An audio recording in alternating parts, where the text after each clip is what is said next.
Quand on dit Sunday Igboro, on se rappelle de cet activiste nigérian qui a été incarcéré à la prison civile de Cotonou en 2021 suite à un différend l'opposant à l'État nigérian. Quelques jours après sa libération, Adeyemo Sunday Adeni alias Igboro remercie le chef de l'État béninois Patrice Talon. Moi, je suis qui est mon président Talon. J'invite la communauté Yoruba à m'aider à remercier le président Patrice Talon. Àwọn mẹ́rin president alọ́ ti gbó lọ́wọ́ president Nigeria ó ti dálẹ̀ Yorùbá ó ti ṣe irọ́ tó jìnà sódodo ẹ̀yin náà wò mí wò ṣé mo jẹ́ ẹni tó lu ẹ̀wọ̀n. Regardez-moi bien. Est-ce que je ressemble à un ancien prisonnier?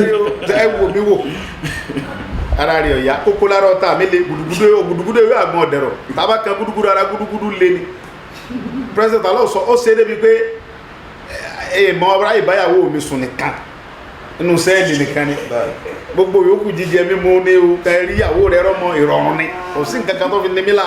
Le séparatiste affirme que durant son séjour à la maison d'arrêt de Cotonou, la SB2E n'a jamais coupé le courant électrique.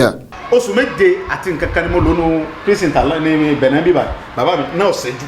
J'ai passé plus de 7 mois à la maison d'arrêt de Cotonou. La SB2E n'a jamais coupé le courant électrique.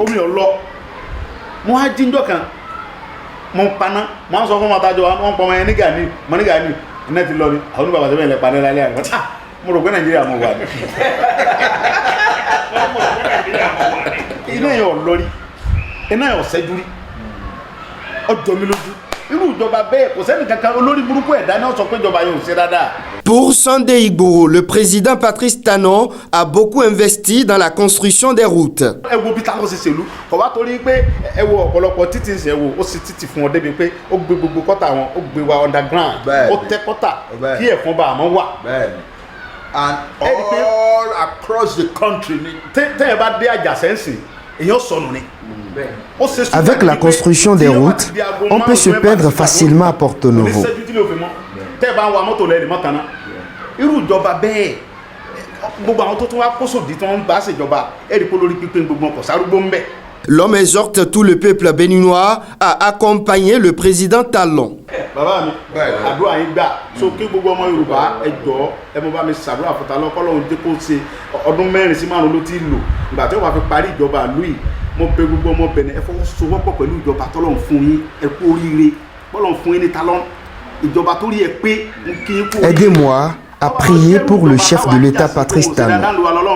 Omi ò ti sá lọ kó wájú tọ́ba máa tó bí ọdún 4 sí mo fọlọ́ ń búra ẹ̀yàn ọmọ Benin ní travel mọ́ ẹ̀ ní lọ ìlú èbó kankan mọ́ because iṣẹ́ máa sẹ́kùn lù yìí àwọn àlejò ló máa bá iṣẹ́ yìí ẹni tí ó bá gbẹ̀sẹ̀ ní ọmọ Benin ní ọ̀sán pé Talon ṣe dáadáa gbogbo nǹkan téèyàn fún wọn ló fún wọn ó fún wọn security ó fún wọn níná ọ̀nà wà téèyàn bá wọ Benin èèyàn sọnù ń sìn ó ti di small London kí la wá ń fà gbogbo ìjọba tọ́lá tí ẹni pé oore tó ṣe fẹ́mi yìí ó fi hàn yí pé Talon fẹ́ràn mẹ̀kúnnù ó dẹ̀ fẹ́ àlàáfíà kò dẹ̀ fẹ́ kí ẹ̀mí èèyàn bọ́ lójijì. Ce que le président Patrice Talon a fait prouve que la personne humaine est sacrée à ses yeux. Justice kò ní gbà kí n wà láàyè bó ó dúró lórí òfin ó dẹ̀ dúró lórí ẹ̀tọ́ kò dẹ̀ gbà kí pé ẹjọ́ jìkẹ́ ń gba bírẹ́bù gbọ́gbọ́dọ̀gbọ́ padà ẹjọ́ kan gba bírẹ́bù lórí ọ̀rọ̀. ọba ẹjọ́ tá a rìn láti Ìlara dé Ṣàbẹ̀ tí mo rí títì tí wọ́n ń ṣe wọ Ṣàbẹ̀ láti kẹrin káàkiri báyìí. Ìkan wà tó sì máa ń yà mí lẹ́nu nígbà tá à ń bọ̀ láti Parakou ní òru àríná lọ́tún ló sì every hamlet every aba ó bá wà lọ́nà kí làwọn arábí ṣe ní kò dẹ̀ kì í ṣe generator ara iná ìjọba náà lẹ́yìn ìyẹn gbà tá a wá dé Àjàṣẹ́ tàbí wá lò tó bí oṣù kan nǹkan àwọn ọ̀rẹ́ á wá mú ká ṣeré lọ sóko bàbá wọn à lọ sínú fíléèjì tó jìnnà nínú gbó gan gbogbo àgbàtà bá rí lọ́nà ló máa níná ló máa tábà wá ń padà bọ̀ lóru gbogbo wọn ló tún máa níná ló máa ṣe mọ́ kí ni gọ́ọ̀mẹ̀ntì bí ṣe ṣe dérú bẹ́ẹ̀. So tọ́lọ̀ bá ti gba Yorùbá fún wa agbọ́dọ̀ bẹ̀rẹ̀ náà.